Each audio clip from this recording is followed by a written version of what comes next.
धर्मनगरी कुरुक्षेत्र में आयुर्वेदिक कॉलेज के निकट सेक्टर 8 में स्थित अखंड गीता पीठ शाश्वत सेवाश्रम ट्रस्ट में मंगलवार 25 जुलाई से वीरवार 7 सितंबर 2023 तक संपूर्ण गीता प्रवचन, अमृत वर्षा, शिव सूत्र प्रवचन तथा ध्यान साधना का आयोजन होने जा रहा है। 45 दिन तक चलने वाले इस कार्यक्रम में प्रतिदिन प्रातः 8 बजे से 9 बजे तक ध्यान साधना का आयोजन होगा।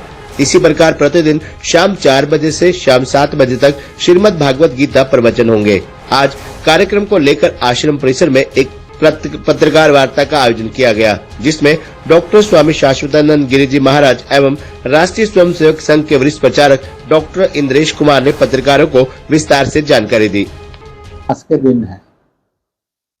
इस बार चतुर्मास में, श्रावण मास में एक मास अधिक भी है, इसलिए अधिक मास के दिन भी।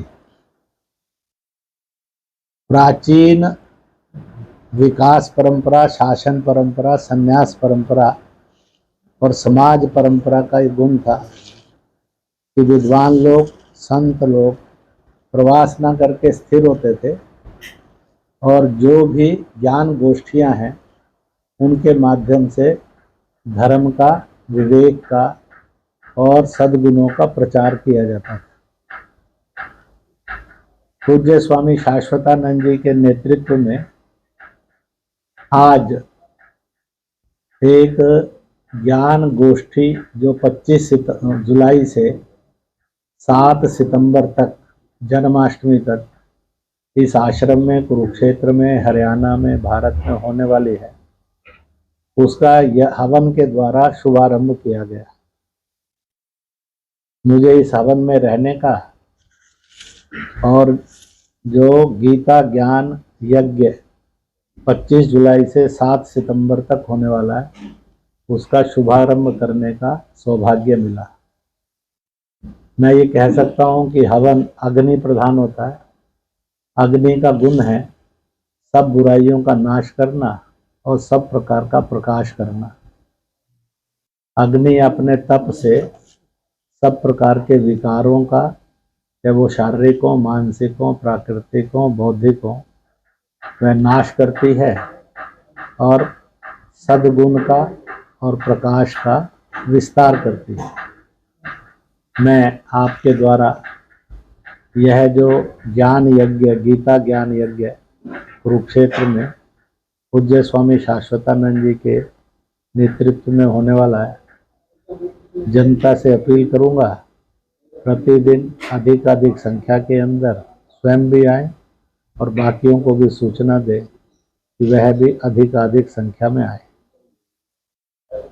प्रारंभ में एक बात छोटी सी जरूर कहूँगा, हर वर्ष बाढ़ का तांडव होता है।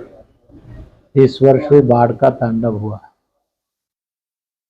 अनेक लोग जाने अनजाने में या तो उजड़ गए या जाने अनजाने में मौत के मुंह में चले गए। जो मौत के मुंह में चले गए उनके लिए प्रभु से प्रार्थना है कि उनको सद्गति प्राप्त हो और उनके परिवार और जो उजड़ गए उनके परिवारों को हिम्मत और हौसला मिले। सरकार की, केंद्रीय, प्रांतों की और समाज की सहयोग उनको मिले ताकि वह पुनर्वास अच्छे से कर सके। यह अपनी उनके प्रति की श्रद्धा और आदर की अंजलि प्रस्तुत करता हूँ, क्योंकि बाढ़ उसका स्वरूप ऐसा ही होता है कि वह सबका लिहाज भी करती है और किसी का लिहाज भी नहीं करती है। जो रास्ते में आ गया उसको साथ ले जाती है। और ये सारे दुनिया में वर्षा ऋतु में सब देशों का हश्र होता है। हमारे देश के अंदर साधारणतया जुलाई, अगस्त, सितंबर इसके लिए मास है। तो यही कहूँगा कि प्रकृति नियंत्रित रहे और समाज भी नियंत्रित रहे, वो प्रकृति के विरुद्ध न जाकर खड़ा हो। इसी के साथ साथ एक बात और कहूँगा कि यह जो ज्ञान यज्ञ हो रहा है, इस ज्ञान यज्ञ के अंदर लोग केवल शरीर मन बुद्धि से नहीं आए, साधनों से भी आए, ताकि इस ज्ञान यज्ञ से जो भी राशि का संग्रह हो, वह जो गरीब है, दुखी है, पीड़ित है, कमजोर है, असहाय है, निर्बल है, उनकी मदद के अंदर वो खर्च हो, ताकि ज्ञान यज्ञ जो है इसका स्वरूप मानवता से ओतप्रोत हो। और मानवता अब उसी को कहते हैं जिसमें दूसरे के लिए प्यार हो, सद्भावना हो, मदद हो, उसके लिए ममता हो, और इन प्रैक्टिस वो उसका सहारा बने। तो ये गीता ज्ञान यज्ञ यह है मानवता के रूप में प्रकट हो। यहाँ पर महाभारत का युद्ध हुआ, धर्म की जय हुई, अधर्म का नाश हुआ। उसके भी 5161 वर्ष पूरे हो रहे हैं, क्योंकि कलियुग 5125वां है, उसे 36 वर्ष पूर्व महाभारत और गीता का संदेश हुआ था। तो 5161 वर्ष गीता के ज्ञान के संदेश भी पूरे हो रहे हैं। और यह गीता ज्ञान अधिकाधिक लोगों के पास पहुंचे, इन शुभकामनाओं के साथ मैं सब पत्रकारों का स्वागत करता हूं और धन्यवाद करता हूं। 7 सितंबर श्री कृष्ण जन्माष्टमी तक यह 45 दिनों का एक संपूर्ण गीता ज्ञान यज्ञ, यानी गीता के सभी 18 अध्याय और 700 श्लोकों की व्याख्या होगी। वो इसलिए कि यह पूरा विश्व मानता है, यह हमारा गौरव है। आप लोग भी ध्यान दें कि पूरे विश्व में यदि कोई ग्रंथ है जिसे सबने अपनी इच्छा से स्वीकार किया है, अपने आप जिसका प्रचार विश्व की सभी भाषाओं में हुआ है, वह श्रीमद् भगवद गीता है। लेकिन दूसरा पक्ष ये भी है कि श्रीमद् भगवद गीता के हम औरस उत्तराधिकारी होने के बावजूद उसके प्रभाव से लगभग वंचित है। मनुष्य अपने आप में कुछ भी नहीं है, कुछ भी नहीं है। कुत्ता कुत्ता है पक्का, घड़ा गधा गधा है, लेकिन मनुष्य अपने आप में कुछ भी नहीं होता। वो जैसे संस्कारों से आगे बढ़ता है, जो देखता है, जो सुनता है, वही हो जाता है। चाहे वो महान हो, चाहे श्रेष्ठ हो, चाहे निकृष्ट हो, चाहे नेता हो, चाहे अभिनेता हो, चाहे महात्मा हो, हर मनुष्य का ये है। तो इसका मतलब ये हुआ कि मनुष्य के लिए, मनुष्य होने की दृष्टि से कुछ करना पड़ता है, और उसके लिए उसको वैचारिक भोजन चाहिए। और वो कंप्लीट, जैसे कोई कंप्लीट डिश होती है ना भोजन की, तो वैसे ही कंप्लीट जीवन दर्शन यदि कहीं है तो वो श्रीमद् भगवद गीता है, जिसमें आपको लोक परलोक ये वो जो कुछ भी आपकी अकल में आए, उस सब का उत्तर उस गीता में आपको मिलता है। गीता के बिना आप मनुष्य होने का अर्थ नहीं समझ सकते। और भी ग्रंथ हैं, लेकिन और ग्रंथ सब एकांगी हैं, गीता में सबका समाहार है। और स्वयं श्री कृष्ण ने उसको अपने श्रीमुख से कहा है। मैं इसीलिए लगभग 125 घंटे बोलने का इतना बड़ा अनुष्ठान लेकर के यहाँ बैठा हूँ, और मैं ये करने वाला हूँ। मैं आप लोगों के माध्यम से चाहता हूँ कि इसको जीवन का एक परम लाभ समझें, और इसको जैसे विद्यार्थी शिक्षा ग्रहण करता है, ऐसे ही ये पूरा सत्र लोग अटेंड करें, सुने और गीता को समझें। मनुष्य को कम से कम एक बार जीवन में गीता समझनी चाहिए। और दूसरा, हमारे यहाँ उस दृष्टि से भी कहते हैं कि मरने के पहले गीता सुन लो तो मुक्ति हो जाती है। तो सुन लो, बाद में जब मरेंगे तो मरते रहेंगे। और तीसरी बात यह है मुक्ति की गारंटी तो साथ ले ले कि ये श्रावण का महीना है, और श्रावण श्रवण के लिए होता है। हमारे यहाँ आप लोग पत्रकार हैं, ध्यान दें, भारतवर्ष में जो कुछ भी है, हर चीज में ज्ञान है, विज्ञान है, जीवन दर्शन है, प्रैक्टिकल है।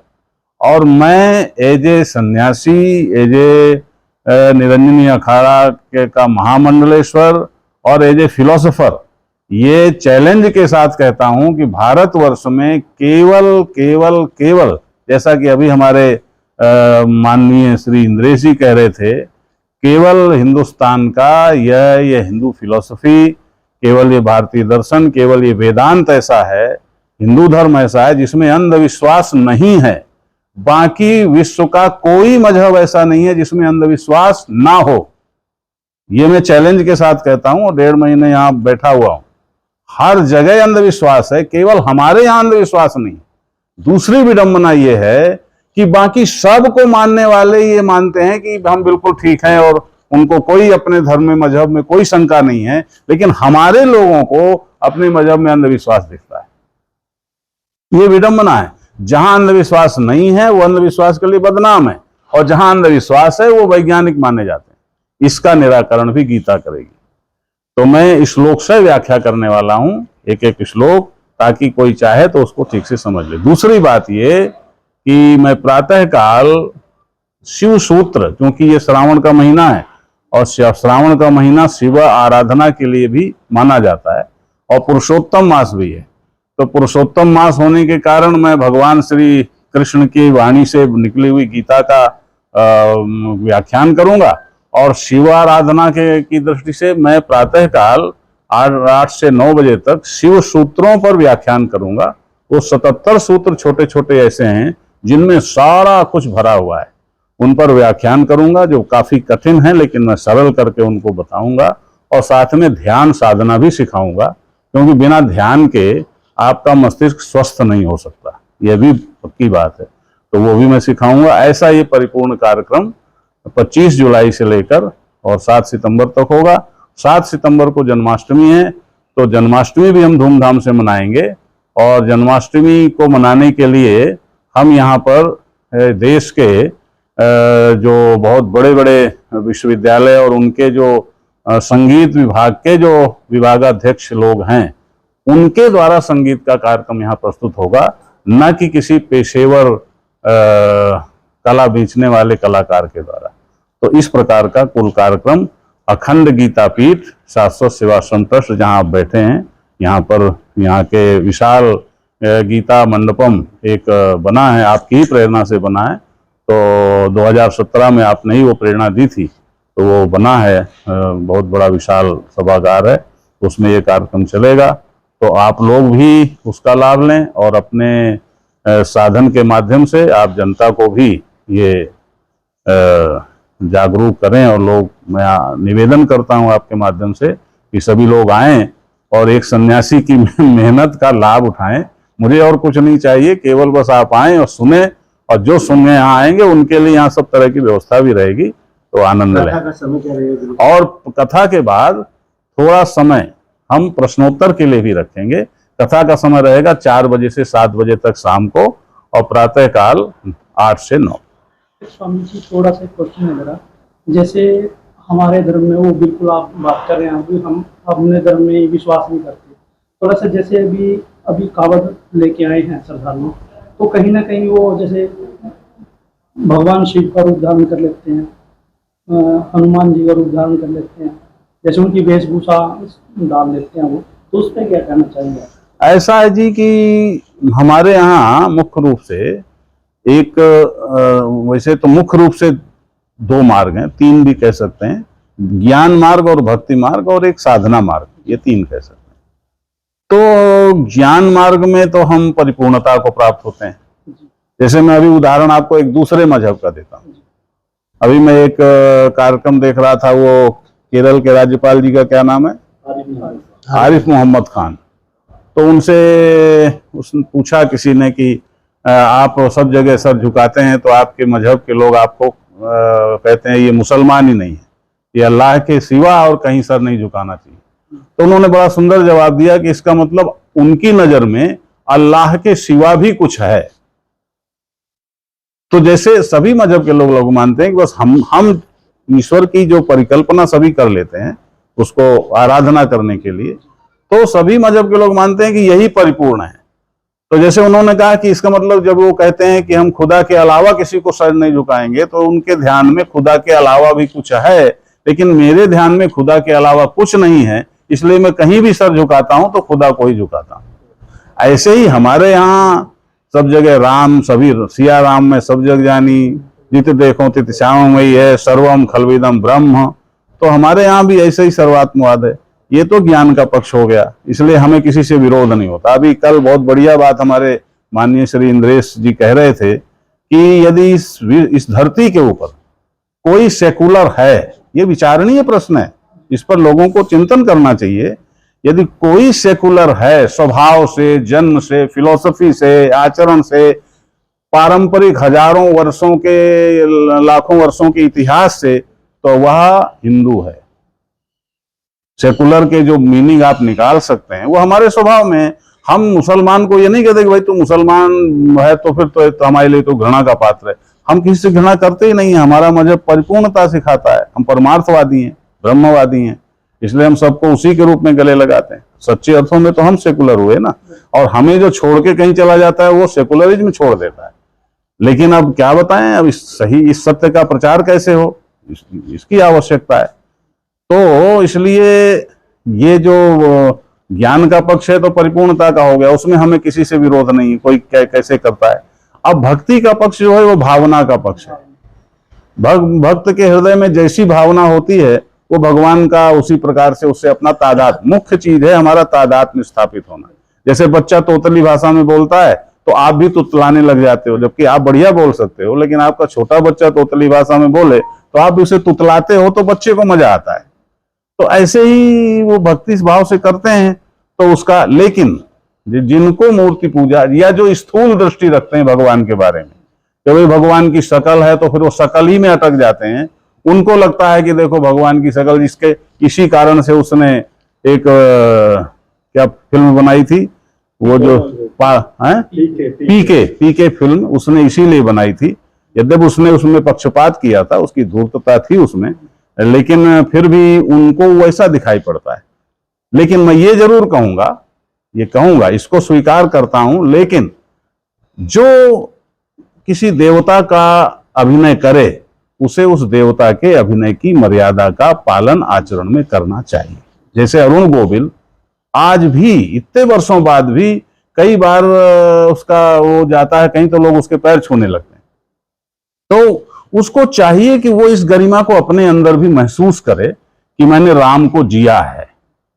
तो उस वेश का अब वो पता लगा कि रामलीला हो रहा है, अरे भाई सीता जी को लाओ, जल्दी सीता जी को लाओ, पर्दा खोलने वाला है।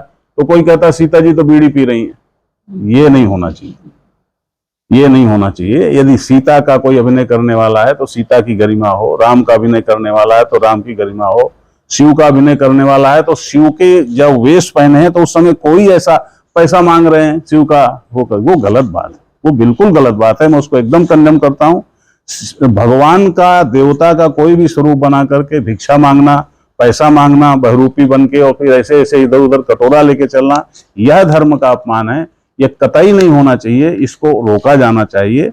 और इसके लिए इसका मैं पक्षपाती नहीं हूं, लेकिन कोई भावना से यदि कोई अभिनय करता है तो उसमें कोई आपत्ति नहीं, लेकिन मर्यादा का उल्लंघन नहीं होना चाहिए। महाराज जी हैं, या जिनको हम महाराज जी कहते हैं, या भाग है। और दूसरी बात यह है कि हमारे महामहिम गवर्नर साहब आएंगे, और भी कुछ राजनेता भी आ सकते हैं, और कुछ आचार्य महामंडलेश्वर आएंगे। एक तो निर्वाण पीठाधीश्वर श्री श्री 1008 श्री विशोकानंद जी महाराज आएंगे, और एक आनंद पीठाधीश्वर श्री श्री 1008 श्री बालकानंद जी यहाँ आएंगे, और एक निर्मल पीठाधीश्वर जो उदासीन आश्रम के आचार्य महामंडलेश्वर हैं श्री ज्ञानदेव सिंह जी महाराज आएंगे। और उसके अलावा हमारे मोदी जी के साथ काफ़ी रहे हैं ऐसे हमारे गुरु भाई भी हैं, महामंडलेश्वर स्वामी चित्त प्रकाशानंद जी आएंगे, और महामंडलेश्वर स्वामी सत्यात्मानंद जी के आने का है, और कुछ और महामंडलेश्वर और कुछ और संत आते रहेंगे। संतों का तो अपना अखाड़ा है, उनके आने में कोई इस तरह लगभग हर रविवार को यहाँ कोई न कोई महापुरुष का आगमन होगा। और संघ के भी कुछ जो विशिष्ट लोग हैं उनका भी आगमन मेरी इच्छा है कि वो भी आते रहें, क्योंकि लोगों को लगता है कि संघ माने केवल बस हिंदू राष्ट्र की बात करने वाला, ऐसा नहीं है। संघ पूरे समाज में कितने प्रकल्पों से समाज की माँ की तरह देखभाल कर रहा है, इसका अभी अनुसंधान करने लायक है। तो मेरा मन कई बार करता है कि आप भी थोड़ा सा इसमें सहयोग कर सकते हैं श्री इंद्रेश जी, कि ऐसे कई प्रकल्पों के जो प्रमुख हैं वो आएँ और आकर के यहाँ थोड़ा सा यदि चर्चा करें तो वो भी अच्छी बात है। और इसका जो प्रसारण है वो भी हम उसमें सोशल मीडिया में तो होगा ही, लेकिन ऐसा हमें लगता है कि एक सुभारती चैनल है कोई, उसमें भी हो सकता है उसका प्रसारण, लाइव प्रसारण। तो ऐसी कुल मिला के योजना है। जो आपने एक पत्रक मैंने दिया है, एक राष्ट्रीय सुरक्षा जागरण मंच नाम से संस्था है, वो हर साल एक तीर्थ यात्रा करती है, देश प्रेम तीर्थ यात्रा, क्योंकि 30 दिसंबर 1943 नेताजी सुभाष चंद्र बोस ने आज़ाद हिंदुस्तान का झंडा लहराया था निकोबार में, अंडमान निकोबार में, अंडमान। कांग्रेस ने उस सेरेमनी को अनसेरेमोनियल कर दिया था वर्षानुवर्ष। अब वो सेरेमनी मनाई जाए हर साल, तो सरकार मनाने लग गई है। हमने भी जनता को आह्वान किया है 27 दिसंबर से 31 दिसंबर शहीद स्वराज द्वीप समूह नमन यात्रा पर चलिए। तो आपको दिया है पत्रक, सूचना आप छाप दीजिए, और इसका फोन भी अगर छाप देंगे, कैसे करेंगे, नहीं तो फिर लोग पता करेंगे तो जा सकेंगे। सैकड़ों में उसमें जाते हैं। अनिल गर्ग हैं ये दिल्ली के, ये उसके संयोजक हैं। यहाँ के कार्यक्रम का फोल्डर भी 27 दिसंबर से 31 दिसंबर।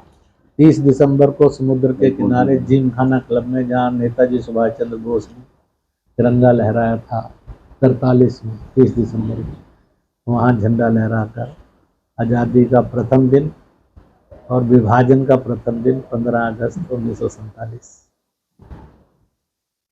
हाँ, एक और कहना चाहता हूँ, ये जो कार्यक्रम है ये हम कुछ समर्पण भी करते हैं। जब इतना बड़ा अनुष्ठान करते हैं तो एक तो ये अब तक, मतलब जब ये कार्यक्रम होगा उसके पहले जितने भी भारत के लिए शहीद हुए हैं, एक तो ये कार्यक्रम उनके लिए समर्पित होगा। दूसरा, हमारे आप लोगों जो यहाँ के हैं जानते होंगे, यहाँ एक अच्छे विद्वान हो गए डॉक्टर हिम्मत सिंह सिन्हा जी।